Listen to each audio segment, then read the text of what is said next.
ಕಬ್ಬಿಗೆ 3,500 ರೂಪಾಯಿ ದರ ನಿಗದಿ ಮಾಡುವ ವಿಚಾರಕ್ಕೆ ಸಂಬಂಧಪಟ್ಟಂತೆ ರೈತರು ಪಟ್ಟು ಹಿಡಿದಿದ್ದಾರೆ. ಯಾಕಂದ್ರೆ ಇನ್ನೂ ಕೂಡ ದರ 3,500 ನಿಗದಿಯಾಗಿಲ್ಲ, 3,300 ಆಗಿರೋದು. ಇದು ಒಪ್ಪಿಗೆ ಇಲ್ಲ ರೈತರಿಗೆ. ಹಾಗಾಗಿ ಬಾಗಲಕೋಟೆಯ ಮುಧೋಳದಲ್ಲಿ ಅನ್ನದಾತರ ರ್ಯಾಲಿ ಮುಂದುವರೆದಿದೆ. ಮುಧೋಳ ತಹಶೀಲ್ದಾರ್ ಕಚೇರಿಯ ಒಳಗೆ ನುಗ್ಗಿದ್ದಾರೆ ರೈತರು. ಸಿಬ್ಬಂದಿಯನ್ನ ಹೊರಗಡೆ ಕಳಿಸ್ತಾ ಇದ್ದಾರೆ ರೈತರು. ಸರ್ಕಾರದ ವಿರುದ್ಧ ಘೋಷಣೆ ಕೂಗ್ತಾ ಇದ್ದಾರೆ, ತಮ್ಮ ಆಕ್ರೋಶವನ್ನ ಹೊರಹಾಕ್ತಾ ಇದ್ದಾರೆ. ರೈತರ ಹೋರಾಟ ಮುಂದುವರೆದಿದೆ. ತಮ್ಮ ಬೇಡಿಕೆ ಈಡೇರೋವರೆಗೂ ಕೂಡ ಈ ಹೋರಾಟ ಮುಂದುವರಿಯುತ್ತೆ ಅಂತಿದ್ದಾರೆ. ಸಂಗೊಳ್ಳಿ ರಾಯಣ್ಣ ವೃತ್ತದಿಂದ ತಹಶೀಲ್ದಾರ್ ಕಚೇರಿವರೆಗೂ ಕೂಡ ಮೊದಲಿಗೆ ರ್ಯಾಲಿ ನಡೆಸ್ತಾರೆ. ಹಸಿರು ಟವಲ್ ಬೀಸ್ತಾ ಬೇಡಿಕೆಗಾಗಿ ಘೋಷಣೆ ಕೂಗಿದ್ರು. ಜೊತೆಗೆ ಸರ್ಕಾರಿ ಕಚೇರಿಗಳನ್ನ ಬಂದ್ ಮಾಡಿಸಿ ತಮ್ಮ ಆಕ್ರೋಶ ಹೊರಹಾಕಿದ್ದಾರೆ.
ನಾವು ಪ್ರತಿನಿಧಿ ರವಿಮುಖಿ ನಮ್ಮ ಜೊತೆಗೆ ಜಾಯ್ನ್ ಆಗಿದ್ದಾರೆ. ರವಿ, ಈಗ 3,500 ಬೇಕೇ ಬೇಕು ಅನ್ನುವಂಥದ್ರ ಬಗ್ಗೆ ಏನು ಪಟ್ಟಿಡಿದಿದ್ದಾರೆ ರೈತರು.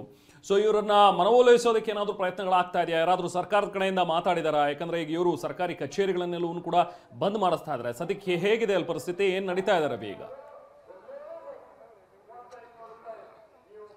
ಹೌದು ರೆಹಮಾನ್, ಪ್ರಮುಖವಾಗಿ ಹೇಳಬೇಕಂದ್ರೆ ಬಾಗಲಕೋಟೆ ಜಿಲ್ಲೆ ಮುಧೋಳ ನಗರದಲ್ಲಿ ನಡೀತಾ ಇರುವಂತಹ ಈ ಪ್ರತಿಭಟನೆಯ ಏನು ಕಿಚ್ಚು ಕ್ಷಣ ಕ್ಷಣಕ್ಕೂ ಕೂಡ ಹೆಚ್ಚುತ್ತಾನೆ ಸಾಗ್ತಾ ಇರುವಂತದ್ದು. ಯಾಕಂತಂದ್ರೆ ನಿನ್ನೆ ಏನು ಇಡೀ ದಿನ ಈ ಉಸ್ತುವಾರಿ ಸಚಿವ ಆರ್ ಬಿ ತಿಮ್ಮಾಪುರ ಅವರು ಸಕ್ಕರೆ ಕಾರ್ಖಾನೆ ಮಾಲೀಕರ ಜೊತೆ ಮತ್ತು ರೈತರ ಜೊತೆಗೂ ಕೂಡ ಸಭೆಯನ್ನ ಮಾಡಿದ್ರು. ಆದರೆ ಸಭೆ ಯಾವುದೇ ಕಾರಣಕ್ಕೂ ಏನು ಫಲಪ್ರದವಾಗಲಿಲ್ಲ. ಈ ನಿಟ್ಟಿನಲ್ಲಿ ರೊಚ್ಚಿಗಿದ್ದಂತ ರೈತರು ನಿನ್ನೆ ರಾತ್ರಿಯೂ ಕೂಡ ಪ್ರತಿಭಟನೆ ಮಾಡಿದ್ರು. ಅದರ ಜೊತೆಗೆ ನಿನ್ನೆನೆ ಕರೆ ಕೊಟ್ಟಿದ್ರು, ನಾವು ಇವತ್ತು ಬೃಹತ್ ಆದಂತಹ ಪ್ರತಿಭಟನಾ ರ್ಯಾಲಿನ ಮಾಡ್ತೀವಿ ಅಂತ ಹೇಳ್ಕೊಂಡು. ಅದರ ಜೊತೆಗೆ ಸರ್ಕಾರಿ ಕಚೇರಿಗಳನ್ನ ನಾವು ಬಂದ್ ಮಾಡ್ತೀವಿ, ಅವನ್ನು ಕೂಡ ಏನು ಆರಂಭವಾಗೋದಕ್ಕೆ ಬಿಡೋದಿಲ್ಲ ಅನ್ನೋ ಒಂದು ಮಾತನ್ನು ಹೇಳಿದ್ರು. ಅದಕ್ಕೆ ತಕ್ಕಂತೆನೆ ಏನು ಸಂಗೊಳ್ಳಿ ರಾಯಣ್ಣ ವೃತ್ತದಲ್ಲಿ ಸೇರಿದಂತಹ ಏನು ಸಹಸ್ರಾರು ಸಂಖ್ಯೆಯ ರೈತರು ನಂತರದ ಸಂದರ್ಭದಲ್ಲಿ ಅಲ್ಲಿಂದ ಏನು ಒಂದೊಂದೇ ಸರ್ಕಾರಿ ಕಚೇರಿಗಳನ್ನ ಬಂದ್ ಮಾಡಿಕೊಂಡು, ಅಂದ್ರೆ ಕೃಷಿ ಇಲಾಖೆ ಏನು ಕಚೇರಿ ಆಗಿರ್ಬೋದು, ಮತ್ತೆ ಜಿಲ್ಲಾ ಪಂಚಾಯತ್ ಕಚೇರಿ ಆಗಿರ್ಬೋದು, ಎಲ್ಲವನ್ನು ಬಂದ್ ಮಾಡಿಕೊಂಡು ನಂತರದ ಸಂದರ್ಭದಲ್ಲಿ ಅಲ್ಲಿಂದ ಬೃಹತ್ ಮೆರವಣಿಗೆ ಮೂಲಕ ಏನು ಅಂಬೇಡ್ಕರ್ ಸರ್ಕಲ್ ಮತ್ತು ಗಾಂಧಿ ಸರ್ಕಲ್, ಶಿವಾಜಿ ವೃತ್ತದ ಮೂಲಕ ರನ್ನ ಸರ್ಕಲ್ ಅನ್ನ ದಾಟಿ ತಹಶೀಲ್ದಾರ್ ಕಚೇರಿಗೆ ಬಂದಿದ್ದಾರೆ. ತಹಶೀಲ್ದಾರ್ ಕಚೇರಿಯ ಮುಂದ್ಗಡೆ ಈಗಾಗಲೇ ಪ್ರತಿಭಟನೆಯ ಏನು ನಡೆಸ್ತಾ ಇರುವಂತಹ ದೃಶ್ಯವನ್ನು ಕೂಡ ನಾವು ತೋರಿಸ್ತಾ ಇದೀವಿ.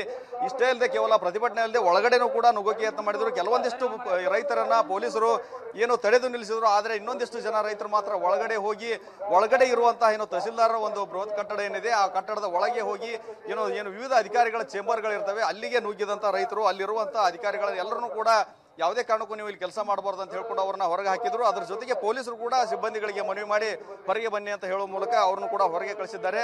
ಈಗ ತಹಶೀಲ್ದಾರ್ ಕಚೇರಿ ಎದುರಿಗೆ ಬೃಹತ್ ಆದಂತಹ ಒಂದು ಪ್ರತಿಭಟನೆ ನಿರಂತರವಾಗಿ ಮುಂದುವರಿತಾ ಇದೆ. ಸಹಸ್ರಾರು ಸಂಖ್ಯೆಯಲ್ಲಿ ಇಲ್ಲಿ ರೈತರು ಜಮಾವಣೆ ಆಗಿರುವಂತದ್ದು. ಬಾಗಲಕೋಟೆ ಜಿಲ್ಲೆಯ ಮುಧೋಳ ಭಾಗದ ವಿವಿಧ ಏನು ಗ್ರಾಮಗಳಿಂದ ಬಂದಂತಹ ಸಹಸ್ರಾರು ರೈತರು ಏನು ಬೆಳಗ್ಗೆಯಿಂದಲೂ ಕೂಡ ಪ್ರತಿಭಟನೆ ನಡೆಸಿದ್ದಾರೆ ಮತ್ತು ಪ್ರತಿಭಟನೆ ಮುಂದುವರಿತಾ ಇದೆ. ಆದ್ರೆ ರೈತರ ಒಂದು ಒಳ್ಳೆ ವಿಚಾರ ಅಂತಂದ್ರೆ ಯಾವುದೇ ಅಂಗಡಿ ಮುಂಗಟ್ಟುಗಳಿಗೆ ಬಂದ್ ಮಾಡ್ಸೋಕೆ ಹೋಗಲಿಲ್ಲ. ಯಾರನ್ನೂ ಕೂಡ ಒತ್ತಾಯಪೂರ್ವಕವಾಗಿ ವ್ಯಾಪಾರ ವಹಿವಾಟಿಗೆ ತೊಂದರೆಯನ್ನ ಮಾಡಲಿಲ್ಲ. ಯಾರು ಕೂಡ ಅಂಗಡಿಯನ್ನ ಬಂದ್ ಮಾಡಬೇಡಿ, ಆದ್ರೆ ನೀವು ನಮ್ಮ ಪ್ರತಿಭಟನೆಗೆ ಸಹಕರಿಸಿ ಅನ್ನೋ ಮಾತನ್ನ ಹೇಳಿದ್ರು. ಈ ನಿಟ್ಟಿನಲ್ಲಿ ಒಂದು ರೀತಿಯ ಸೌಜನ್ಯಯುತವಾಗಿನ ಪ್ರತಿಭಟನೆ ಮಾಡ್ತಾ ಇದ್ದಾರೆ. ಏನೇ ಇದ್ರು ಸರ್ಕಾರವನ್ನ ಟಾರ್ಗೆಟ್ ಮಾಡಿ, ಸರ್ಕಾರಿ ಕಚೇರಿಗಳನ್ನ ಟಾರ್ಗೆಟ್ ಮಾಡಿ ಅಲ್ಲಿ ನುಗ್ಗಿರುವಂತದ್ದು. ಇಲ್ಲಿ ಸುಮಾರು ಜನ ರೈತರು ಇದ್ದಾರೆ, ಅವ್ರನ್ನ ಮಾತಾಡ್ಸೋಣ. ಎಷ್ಟರ ಮಟ್ಟಿಗೆ ಇದ್ರ ಬಗ್ಗೆ ಏನ್ ಹೇಳ್ತಾರೆ, ಪ್ರತಿಭಟನೆ ಮುಂದಿನ ವಿಚಾರ ಏನು ಸರ್? ಈಗ ಇಷ್ಟೆಲ್ಲ ಪ್ರತಿಭಟನೆ ಕ್ಷಣ ಕ್ಷಣಕ್ಕೂ ಕೂಡ ತೀವ್ರ ಸ್ವರೂಪವನ್ನು ಪಡೆದುಕೊಳ್ತಾ ಇದೆ. ನಿನ್ನೆ ಮಾತನಾಡಿದಂಥ ಸಂಧಾನ ಫಲಪ್ರದ ಆಗಲಿಲ್ಲ. ಈಗ ಏನಾದರೂ ನಿಮ್ಮ ಮತ್ತೇನು ಸಚಿವರಾಗಿರ್ಬೋದು, ಅಧಿಕಾರಿಗಳು, ಕಾರ್ಖಾನೆಯವರು ನಿಮ್ಮನ್ನ ಮಾತಾಡಿಸುವಂತ ಕೆಲಸ ಮಾಡ್ತಾ ಇದ್ದಾರೆ ಹೇಗೆ ಅಂತ? ಇವತ್ತು ಕಬ್ಬು ಬೆಳೆಗಾರ ಹೋರಾಟ ಮುಧೋಳ ಭಾಗದಲ್ಲಿ ಸಂಪೂರ್ಣ ಸರ್ಕಾರಿ ಕಚೇರಿಗಳು ಬಂದ್ ಮಾಡಿದಾಗೈತಿ.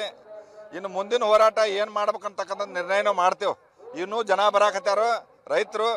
ಅದಕ್ಕೆ ಒಂದು ಹೋರಾಟ ನಿರ್ಧಾರ ಇನ್ನು ಮೇಲೆ ತಗೊಂಡೇವಂದ್ರ ಅದೇನ ಈ ಕಾಡಿ ಪೈಕಿ ಹೋರಾಟ ಅಲ್ಲ, ಈ ಸರ್ಕಾರವನ್ನ ಕಣ್ಣು ತೆಗೆಸುವಂತ ಹೋರಾಟ ಮಾಡ್ಬೇಕಂತಕ್ಕಂಥ ಸರ್ಕಾರಕ್ಕೆ ಎಚ್ಚರಿಕೆ ಕೊಡ್ತಾನೆ, ಈ ಜಿಲ್ಲಾ ಉಸ್ತುವಾರಿ ಮಂತ್ರಿಗೆ ಎಚ್ಚರಿಕೆ ಕೊಡ್ತಾನೆ.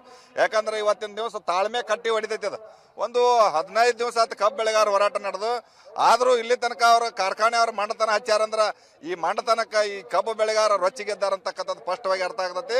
ದಯವಿಟ್ಟು ಆ ಮಂಡತನ ಬಿಡಬೇಕಂತಕ್ಕಂಥದ್ದು ಅವ್ರಿಗೆ ಮನವಿ ಮಾಡ್ಕೊತಾನೆ ಕಾರ್ಖಾನೆ ಮಾಲೀಕರಿಗೆ. ಬಂದ್ ಕೇರಿ ಸಂಧಾನಕ್ಕೆ ಬರ್ಬೇಕಂತಕ್ಕಂಥದ್ದು. ಇವತ್ತು ಸಂಜೆ ಒಳಗಾಗಿ ಸಂಧಾನಕ್ಕೆ ಬಂದ್ರೆ ಸರಿ, ಬರದೇ ಹೋದ್ರೆ ಕಾರ್ಖಾನೆಗೆ ನುಗ್ಗುವಂತ ಸಂದರ್ಭ ಬರ್ತೈತೆ ಅಂತಕ್ಕಂಥದ್ದು ಈ ಕಾರ್ಖಾನೆ ಮಾಲೀಕರಿಗೆ ಹೇಳಕ್ ಇಷ್ಟಪಡ್ತಾನೆ. ನಿನ್ನೆ ಸಚಿವರ ಸಭೆಯಲ್ಲೂ ಕೂಡ ನಿಮಗೇನು ಒಳ್ಳೆ ಒಂದು ಫಲಿತಾಂಶ ಸಿಗಲಿಲ್ಲ ಸರ್. ಮುಂದೆ ಏನಾದರೂ ಸಚಿವರಿಂದ ಇದನ್ನು ಸರಿ ಮಾಡ್ಬೇಕಂತ ನಿರೀಕ್ಷೆ ಮಾಡ್ತೀರಾ ಹೇಗೆ ಅಂತ? ನೋಡು, ಸಚಿವರಿಗೆ ಭಾಳ ಜವಾಬ್ದಾರಿ ಐತೆ ಸರ. ಅವ್ರಿಗೆ ಈ ಜಿಲ್ಲೆ ಉಸ್ತುವಾರಿ ಮಂತ್ರಿ ಮತ್ತು ಸಕ್ಕರೆ ಮಂತ್ರಿ ಇದ್ರು ಅವ್ರ ಮೊದಲು ಹಿಂದ್ಗಡೆ. ಆದ್ರೆ ಕಬ್ಬು ಬೆಳೆಗಾರರು ಅದಾರ ಅವರು, ಅದು ಅರ್ಥ ಮಾಡ್ಕೋಬೇಕು. ಅವರು ಕಬ್ಬು ಬೆಳೆಗಾರನ ರಕ್ಷಣೆ ಮಾಡ್ಬೇಕಾದ ಈ ಜಿಲ್ಲೆ ಉಸ್ತುವಾರಿ ಮಂತ್ರಿದ ಕರ್ತವ್ಯ. ಆದರೆ ರಾಜ್ಯ ಮುಖ್ಯಮಂತ್ರಿ ಹೇಳ್ಯಾನಂದ್ರೆ ಇವ್ರ ಕೈ ತಗೊಳಕ್ ಆಗಂಗಿಲ್ಲ. ಈ ಜನರನ್ನ ಹೆಂಗೆ ರಕ್ಷಣೆ ಮಾಡ್ಬೇಕು ಅನ್ನೋಂಥದ್ದು ಈ ನಮ್ಮ ಜಿಲ್ಲೆ ಉಸ್ತುವಾರಿ ಮಂತ್ರಿ ಗೊತ್ತಿರ್ಬೇಕಂತಕ್ಕಂಥದ್ದು. ಅದ್ರ ಪ್ರಜ್ಞಾನ ಇಟ್ಕೊಂಡ್ಕರಿಂದ ಕೆಲಸ ಮಾಡ್ಬೇಕು ಜಿಲ್ಲಾ ಉಸ್ತುವಾರಿ ಮಂತ್ರಿ ಅಂತ ಹೇಳ್ತಾನೆ. ಇವತ್ತು ಅಕಸ್ಮಾತ್ ಏನಾರ ಹೋರಾಟದೊಳಗೆ ಹೆಚ್ಚ ಕಡಿಮೆ ಆದ್ರೆ ಅದಕ್ಕೆ ಯಾರು ಹೊಣೆಗಾರಕ್ಕಾದ್ರೆ ಜಿಲ್ಲಾ ಉಸ್ತುವಾರಿನ ಹೊಣೆಗಾರಕ್ಕಂತ ಸ್ಪಷ್ಟವಾಗಿ ಅರ್ಥ ಮಾಡ್ಕೋಬೇಕು. ಆ ನಂತರ ಸಕ್ಕರೆ ಕಾರ್ಖಾನೆ ಮಾಲೀಕರವರು ಹೊಣೆಗಾರಕ್ಕಂತಕ್ಕಂಥದ್ದು. ಅಲ್ಲ, ಈಗ ಒಂದು ಕಡೆ ಈಗ ಸರ್ಕಾರ ಏನು ಮಾರ್ಗಸೂಚಿ ಹೊರಡಿಸಿದೆ, ಅದರ ಪ್ರಕಾರ ಬಾಗಲಕೋಟೆ ಜಿಲ್ಲೆ 14 ಸಕ್ಕರೆ ಕಾರ್ಖಾನೆಗಳಿವೆ. ಆದರೆ ಅದರಲ್ಲಿ ಅಪ್ಲೈ ಆಗ್ತಾ ಇರುವಂಥದ್ದು ಒಂದೇ ಒಂದು ಕಾರ್ಖಾನೆ EID ಪ್ಯಾರಿ ಶುಗರ್ಸ್ ಏನಿದೆ. ಅದನ್ನು ಬಿಟ್ಟರೆ ಯಾವುದೇ ಕಾರ್ಖಾನೆಗೂ CM ಅವರು ಘೋಷಣೆ ಮಾಡಿದಂಥ 3300 ಬೆಲೆ ಏನು ಅಪ್ಲೈ ಆಗ್ತಾ ಇಲ್ಲ. ಇದ್ರ ಬಗ್ಗೆ ಏನು ಹೇಳ್ತೀರಿ ಅಂತಂದ್ರೆ? ಒಂದು ಈಗಾಗಲೇ ಸರ್ಕಾರ ಘೋಷಣೆ ಮಾಡಿದ್ರಕ್ಕಿಂತ ಹೆಚ್ಚಿಗೆ ರೇಟ್ ಘೋಷಣೆ ಮಾಡಿರ್ತಕ್ಕಂಥ EID ಪ್ಯಾರಿ ಬಾಗಲಕೋಟೆ ಜಿಲ್ಲೆದೊಳಗೆ ಒಂದು ನಾಯಿನೇಗಲಿ ಊರ ಕಾರ್ಖಾನೆ ಐತಿ. ಇದು ಅದನ್ನು ಮೀರಿ ಕೆರೆ ಇವತ್ತಾರು ಒಟ್ಟ ಮಂಡತನ ಹಚ್ಚಿಕೆರಿಂದ ಇವತ್ತು ನಾವು ಒಂದು ಉದಾಹರಣೆಗೆ ಹೇಳ್ಬಿಡ್ತಾನೆ, 3300 ರೂಪಾಯಿ ಕೊಡ್ತೀನಿ ಅಂತಕ್ಕಂಥ ಸರ್ಕಾರ ಐತ್ಲ. ಇವತ್ತು ಉಗಾರ್ ಕಾರ್ಖಾನೆ ಒಳಗೆ 3150 ರೂಪಾಯಿ ಘೋಷಣೆ ಬೋರ್ಡ್ಗೆ ಹೆಚ್ಚಿದಾರ ರೇಟ್. ಅದು ಅನ್ಯಾಯ ಅದ. ಅದಕ್ಕೆ ಸರ್ಕಾರ ಏನೈತಂದ್ರೆ ಸಕ್ಕರೆ ಕಾರ್ಖಾನೆ ಮಾಲೀಕರಿಗೆ ಲಾಭಿಗೆ ಬೆಂಡಾಗೈತೆ ಅಂತಕ್ಕಂಥದ್ದು ಸ್ಪಷ್ಟವಾಗಿ ಅರ್ಥ ಆಗ್ತದೆ. ಇದು ಇಲ್ಲಿ ಇರುವಂತಹ ರೈತರ ಮಾತು. ಯಾಕಂತಂದ್ರೆ ಯಾವುದೇ ಕಾರಣಕ್ಕೂ ನಮ್ಮ ಬೇಡಿಕೆ ಏನಿದೆ 3500 ರೂಪಾಯಿ, ಅದಕ್ಕೆ ನಾವು ಈಗಲಾದರೂ ಕೂಡ ಬದ್ಧವಿದೆ. ಯಾವುದೇ ಕಾರಣಕ್ಕೂ ಏನು ಪ್ರತಿಭಟನೆಯಿಂದ ಹಿಂದೆ ಸರಿಯಿಲ್ಲ ಮಾತನ್ನ ಹೇಳ್ತಾ ಇದ್ದಾರೆ. ಅದ್ರ ಜೊತೆಗೆ ನಮ್ಮ ಬೇಡಿಕೆ ಈಡೇರುವವರು ಕೂಡ ನಮ್ಮ ಪ್ರತಿಭಟನೆ ನಿರಂತರವಾಗಿ ಮುಂದುವರಿತೆ ಅನ್ನೋ ಮಾತನ್ನ ಹೇಳ್ತಾ ಇದ್ದಾರೆ. Rahman, thank you Ravi.